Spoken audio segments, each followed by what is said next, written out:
that's fine too. So I've often thought that landscape architects are team builders, whether they're in the team or whether they build the team themselves. So engineers, arborists, landscapers, horticulturists, stuff like that. So I guess my question is for Whitney, how do you measure innovation and creativity in a multidisciplinary format, especially when they're from disparate firms? So. Are you talking about within the firm and measuring both, actually, because like you'll have Olin, which is a landscape architecture firm, working with Larry Weaner, who's more of or working with Pat, who's a horticulturalist, working with a civil engineer who's not here.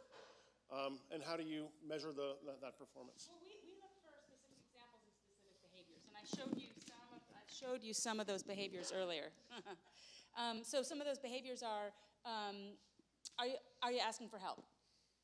Are you helping others?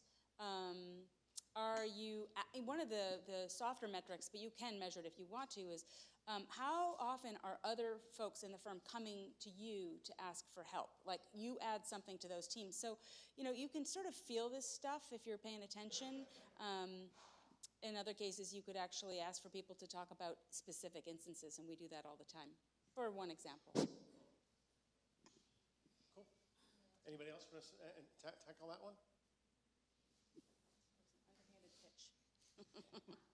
Okay, anybody have any questions? Wow, that's it. Well, maybe it's, okay, sure. Great. Yay. You want to talk out?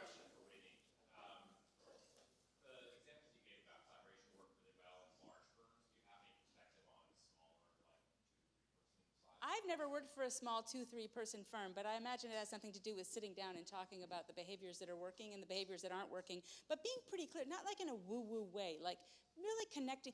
When I shared that little video of the values, those aren't just random values that we make up. They're things that connect to the kind of work we want to do in the world. So the work we want to do is we want to be able to go alongside clients into their future with really hard questions, great ambiguity. And so that comfort with ambiguity and not freaking out in the face of not having the answer, which designers are particularly good at, I think, and predisposed to in many cases, not all. Some designers just want the recipe or the brand guide and they just want to roll. But we're having that conversation at the team level, at the client level, and at the individual development level. So those values are kind of what's the word? It's like a nautilus. There's many degrees where they show up.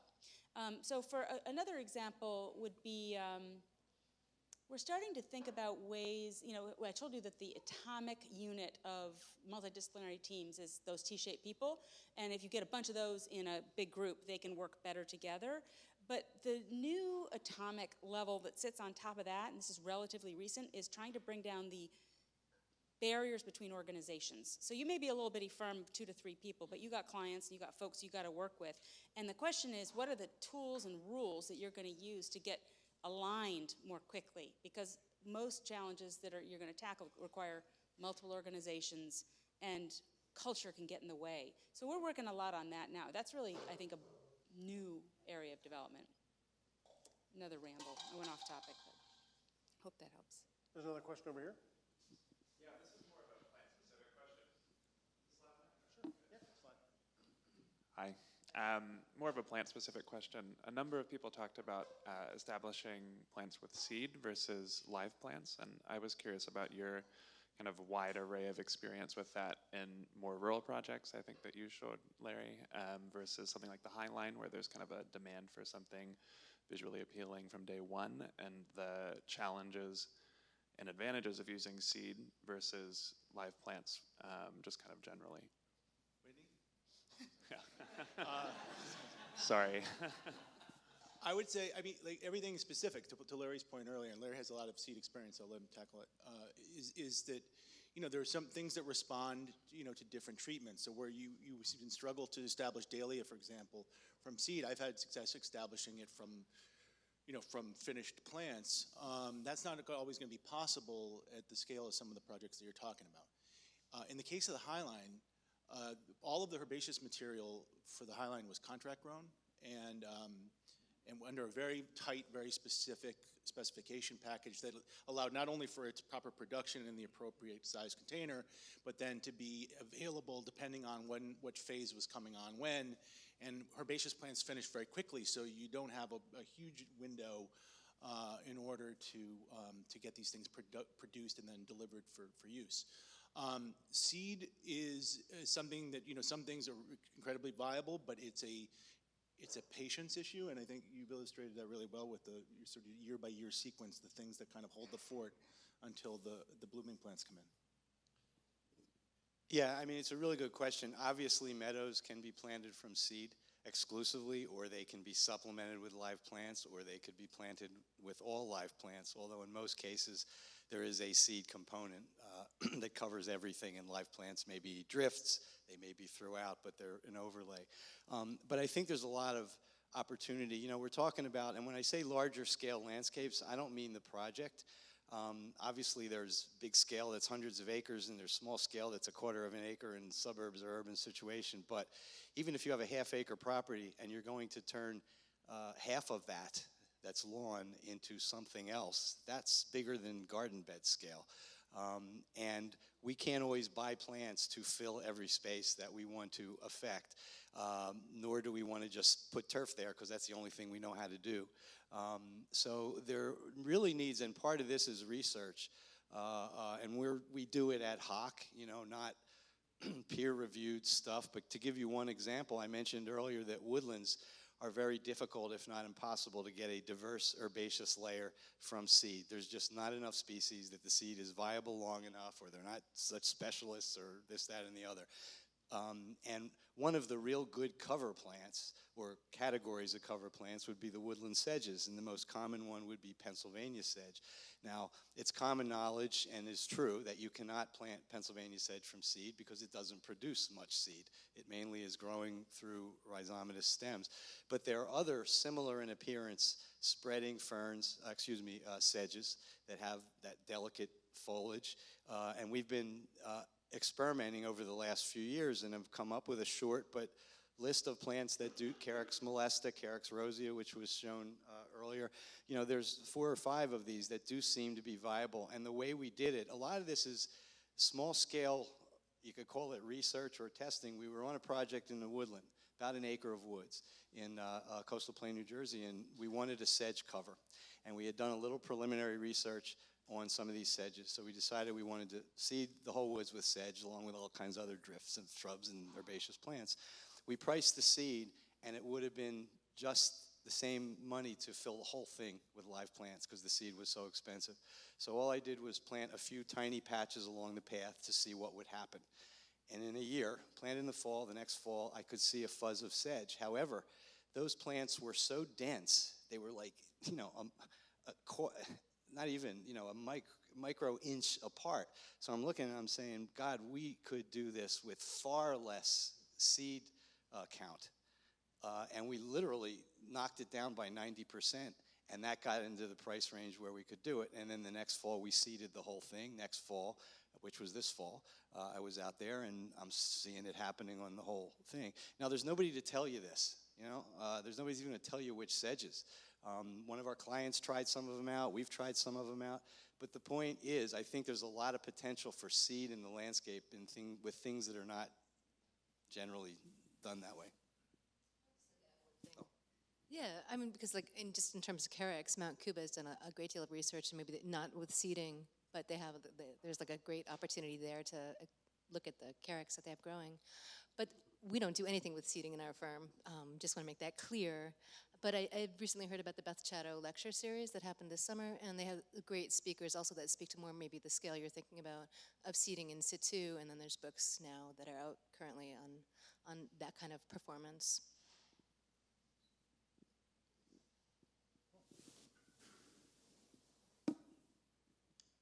Hi, as I understood, one of the consistent theme between Larry's presentation and Patrick's presentation seems to be all landscape are to a certain degree as a human influence or man-made. And I think the High Line is probably one of the extreme example although it looks very natural, wild, it is completely man-made. I'm wondering how much, what does it take to maintain such a landscape to keep its kind of wild wilderness look? I'm wondering how many plants are replaced or replenished every year, etc. Can you give us a little bit of insights on how that landscape is maintained? Sure.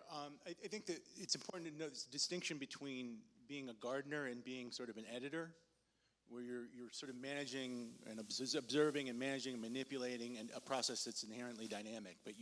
And a crucial part of it is being an observer. It can be really hard to go out in March and figure out which are the stubble or your asters, right? And what are the things you're going to pick you're picking the winners and losers that, as Larry has described. So what Nancy would do at Brooklyn Botanic Garden, this idea of like curating and gardening and developing, that's a very specific intervention that is the mission of that institution. At an urban park with 22,000 people walking by every that level of intervention becomes real. So anybody that manages the public landscape in New York, sort of the public park realm, the wide open realm, that's a little bit of the Wild West. And so that's a much bigger challenge. It's a harder thing to sort of defend. What we're mostly talking about in the editing thing is we're saying, let's develop landscapes that are diverse enough to have multiple layers of seasonality, that can, herbaceous perennials that can stand up to warm season grasses, which are incredibly assertive in our climate, and then you kind of know when to put back on something or know when to make room to allow the self-sowers. Like in that early gap stage that Larry was talking about earlier, if you have big gaps in your planting and you have a plant like smooth aster, for example, and that goes to seed before your gaps are closed, you're going to have a plantation of smooth aster the following year, right? And which could be an interesting thing. So a lot of that is about tolerances and how wild is okay to you. But ideally, I think in a city where all of our water is potable water, that we'd be better off dealing with landscapes that we can water to establish, that can figure out a way to assert themselves from there, and that are more edited than gardening given the scarcity of maintenance resources. There we go, switch mics. This one apparently is the right one to use. So you didn't hear anything any of us said? Is that what happened so far? Okay, can you repeat that, Patrick? Yeah. Anyway, I forgot the question. Regarding maintenance. I think it's really important to distinguish, and in a way, what I talked about with Frank Egler and the tons of trees that came in the early stage, and then it kind of stabilized where the shrub thicket was preventing a lot of seed germination, and the number of trees that Frank had to cut dropped way down. There's a big difference. If you're planting and arranging a landscape, it's one thing. But if you are planting a landscape that is going to change in composition over time, you have a goal. If it's a meadow, your goal is to have a perennial-dominated, dense, multi-layered, weed-suppressive composition there. Whatever your goal is, if it's a shrubland, it's shrub-dominant layer. The point is, when you start, whether you're managing existing vegetation or planting, there's what I would call early-stage management, which is what you do to get to a particular goal. And then there's long-stage management, long-term management, that is what you do when you've achieved that goal. And from a time and effort standpoint, they're way different. That early stage is when plants are sorting themselves out. And remember, this is all about stuff that's bigger scale than you can go out and weed every single thing or spot spray every plant you don't want. Your big picture activities to affect vegetation over time. So that short term, and I've made this mistake early in my career where I talked about how easy to maintain a meadow or something else is, but it's not that easy in the beginning. And two things can happen. You cannot make that clear, and a client will assume this is what I'm going to have to do for the rest of my life.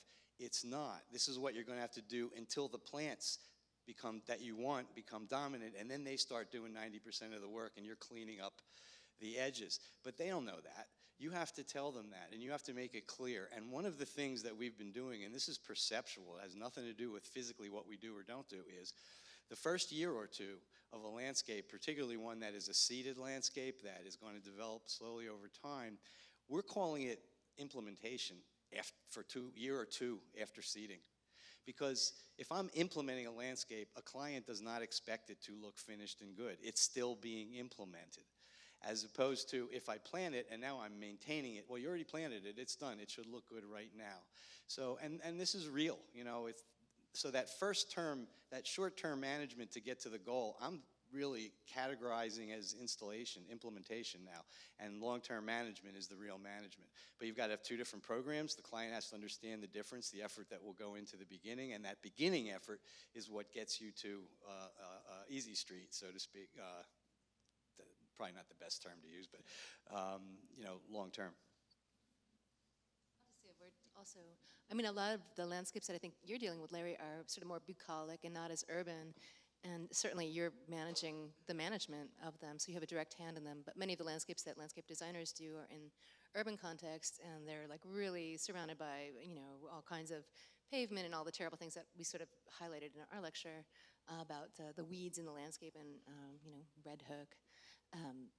It's really hard to find people that know how to maintain these kind of meadow landscapes in urban environment, and the Highline's in a special position where they have a highly skilled crew, they're super trained, and then they know what's a weed and what's not a weed. And I think it's much harder to find those people in public landscapes. I think of Queens Plaza as being the epitome of that, because it's like this great Margie Reddick landscape with WRT. And I've been watching it over several years now, and it started out as like a nice wetland intact community, and it's really becoming pretty weedy, and the things that you'd expect, like bromus, foxtail grass, and other woody plants are coming in too. So it's a little bit tricky, and it's all about maintenance, and it's about finding the people that know like what aesthetic you're looking at and what plants they're looking at. I might maybe add just one other thing too. For us, this is really client management. It's extremely important to have this discussion from the beginning. I mean, you're almost creating the story of what the landscape's going to be when you turn it over to them, and making sure that their vision is the same as those that are actually going to be maintaining it. If it's an internal maintenance thing, they have to be at the table from the beginning. If it's a contracted thing, you almost have to write up a script for the client to follow going forward. I mean, it's, and then there's, you know, how often do they want to see the maintenance crew? Because I mean, there's a lot of inputs that come out during the process of what did you plant? I mean, all this should have been factored into your planting palette, to be honest, before you even put it in the ground. And so, is it a client that wants day one showiness, and so you're actually extracting things as they grow? Is it a client that doesn't ever want to see the maintenance people? They only have 4 hours on a weekend to get everything done. So there's a lot of factors that you want to discuss with the client and make sure that you're not fighting reality with the design. And also long-term things too, because 5 years from now, like the project here that's on the screen, it's potentially going to be a recycled water project. The recycled water in Sunnyvale and San Jose is terrible chemistry. If you left it on for about 5 years, you'd kill everything there. The soil would be completely destroyed, and you have to replace it all because of the sodium and other chemicals in the water. So we're actually doing an internal desalinization in advance before we turn into irrigation. It's the only way to do it. Otherwise, to have that, know that you're going to have to monitor it that closely over the next year, 2, 3, 4, 5. That's a lot to ask of a client. So again, it's trying to understand all the scenarios and make sure that they're able to talk about it as well as you can going forward. So.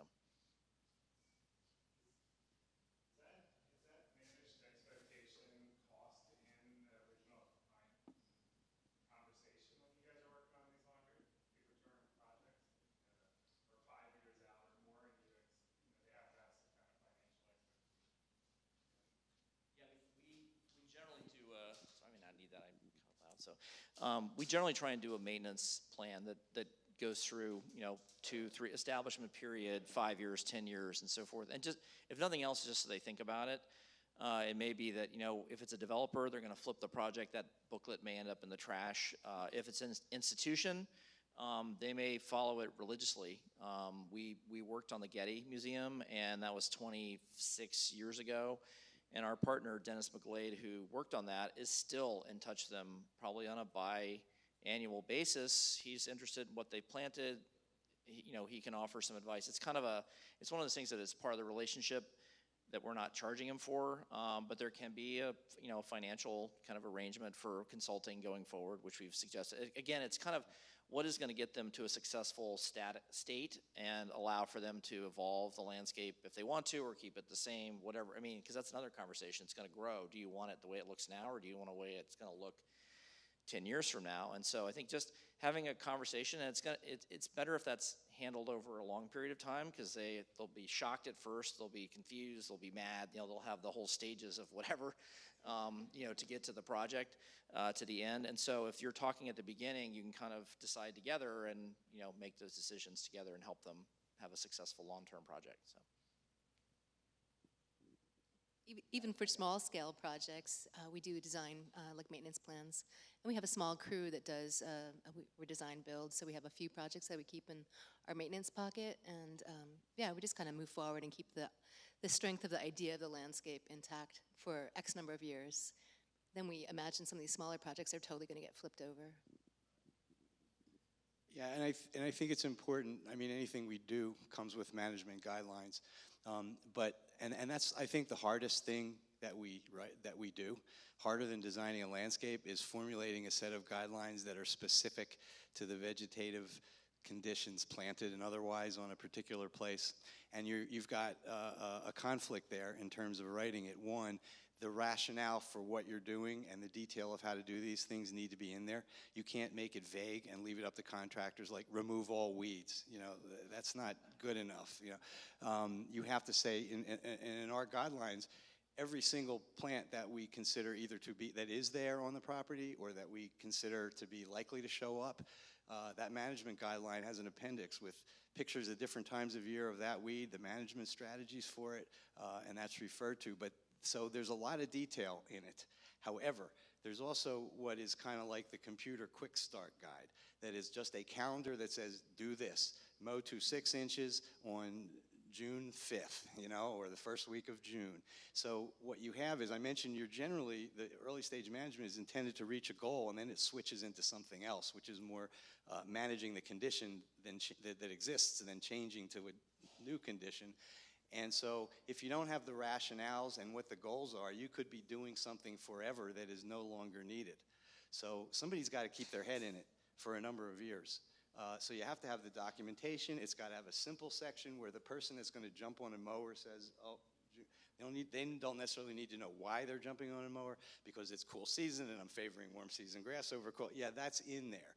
So either of those missing is a problem, going forward. But then again, the designer or somebody who understands this has to be checking in the early stages particularly, and advising, because nobody, however good they are, can predict vegetative trajectories in exactitude, and things will happen that you don't expect. You should be able to get a good chunk of it, but there's always something. Somebody needs to be there watching it. I think part of it too is it goes back to the beginning, the client expectation, and then what is the client's intention, right? So how aspirational is that landscape? If that landscape is something that they're going to sell essentially as part of their vision or their creativity, then it's going to need to function. And if the sole reliance is upon kind of generations of maintenance workers, which may have just hit a low bid and you had some for 2 years and some for 2 years more, there's a lot of institutional knowledge that disappears, right? Particularly if some of these design projects have a long arc just to get implemented. So if the goal is to have a space that's going to function like a public space, even if it's a private one, that they, as they would normally hire someone to do, custodial operations work, to hire someone that deals with the landscape aspects of it, and have that person not just work on the implementation of all of these strategies, but hopefully engaged early enough to see it go together. As complex systems change in the field and adjustments are made, a lot of times the as-builts don't graduate, right? And so all of a sudden you have institutional knowledge, and you have all of this fiber optic and power and water and varying depths of soil, and nobody remembers how deep or how far or where everything is. And so if you rely solely on a design intent manual, and I've seen too many of them which are just cut and paste, cut sheet binders, right, that have no real relevance other than the fact that if you flip through it, there are some facts in there, right, that you may benefit from, that you more or less develop what would be more like a design intent manual with maintenance strategies involved, so that the people who are carrying it forward, as they need to make replacements, have a feeling for what the intentions were, what the spirit of it is, and can populate that more successfully as time goes by. So it may sound like money, but it's more money to redo it if things fail. So it's just, if you work backward from what the stated goals are of the client and begin with, and how far they're expecting to take it, you can actually save money with some of these investments earlier on. Got another one coming up. Hey, this question is for Larry specifically, but I'm sure anybody could weigh in. You briefly mentioned that you do use herbicides from time to time, and I was wondering why and when you deem it necessary to do so. Well, I mean, to be honest, it's more than from time to time.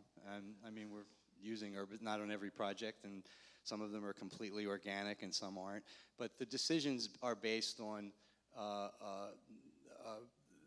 there are materials that we won't use, and the criteria there might be residual period, where we're trying to use things that do not have a long-term presence in the landscape. Things that, broadcast spraying is something that we do in the early stages sometimes.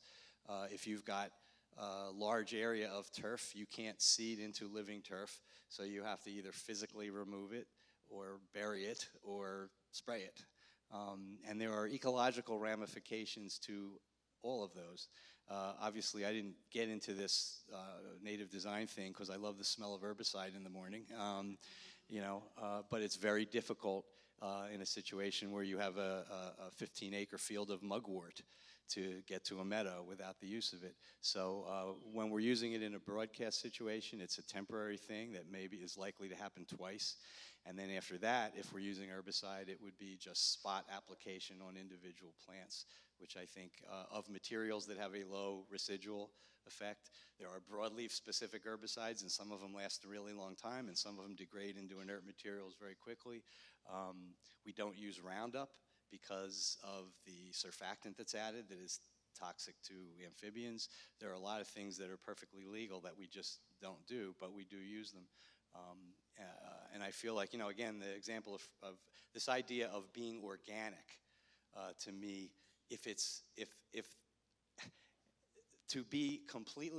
being organic means you can use no chemicals in any way, shape, or form, and that means you can't cut Russian olive and paint the stubs with herbicide because you want to be called organic, to me that could have no ecological ramifications. So I think that we really need to look at it intelligently, and there's places where honest people can debate and everything. Anything can be honestly debated, but the point is, I think we really need to find, this is the big elephant in the room. This is my biggest conundrum in my professional world, is my desire to minimize or not even use herbicides, and the necessity in some cases of using them to be able to create a habitat.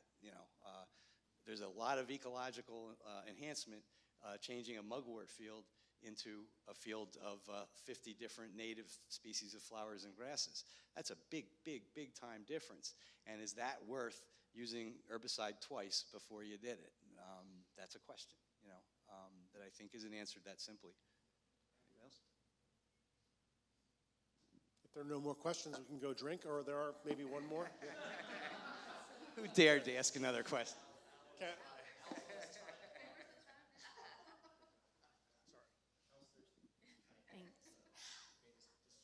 This question is for Skip.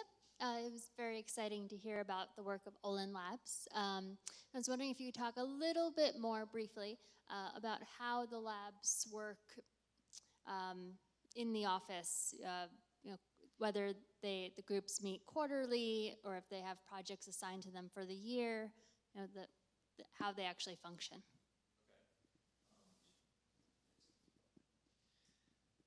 It's a somewhat organic process, again, because we're using all our wonderful design staff, but we do try and meet, to be honest, every lab meets monthly, and then we have a larger kind of research steering committee that meets monthly as well, and then we kind of have a larger all lab meeting probably once a quarter or so.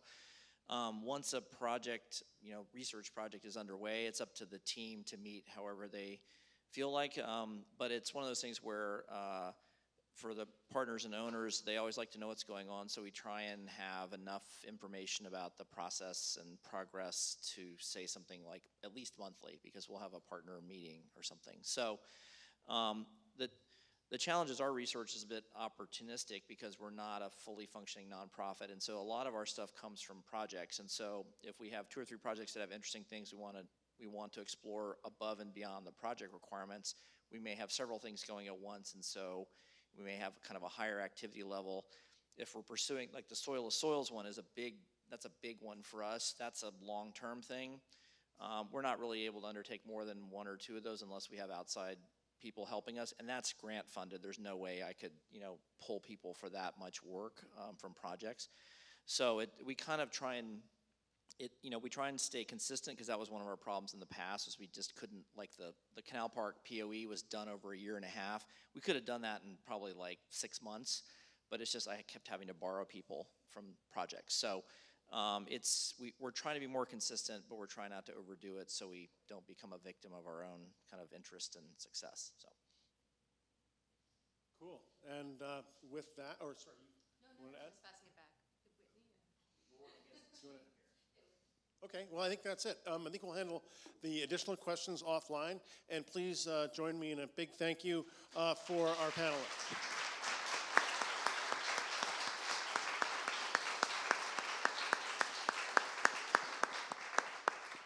And as I believe it's upstairs,